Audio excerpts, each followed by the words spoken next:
Hello everyone, সবাই কেমন আছেন? তো আবারও চলে আসলাম আপনাদের মাঝে নতুন আরেকটি ভিডিও নিয়ে।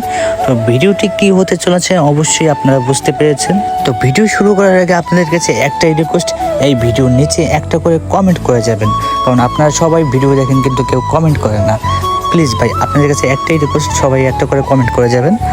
তো আজকেই আমরা সাতপার খেলা দেখতে গিয়েছিলাম। তো হঠাৎ করে বিশ্বজিৎ আমাদেরকে ফোন দেয়, ফোন দিয়ে বলেন যে ভাই আমি হাঁসের মাংস রান্না করেছি, তোরা চলে আয়, তিনজন একসাথে মিলে খাবো রুটি দিয়ে। তো আমরা দেরি না করে চলে আসলাম কদমবাড়ি বাজারে।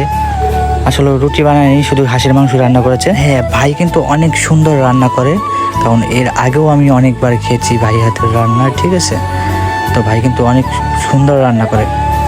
তো জানি না কোন মেয়ের কপালে আছে এই রাঁধুনির, যে মেয়ে বিয়ে করবে তার তো কপাল, ঠিক আছে, রান্না করা লাগবে না, শুধু বসে বসে খাবে, ভাই রান্না করে খাওয়াবে। তো সবাই ভালো থাকবেন, টাটা।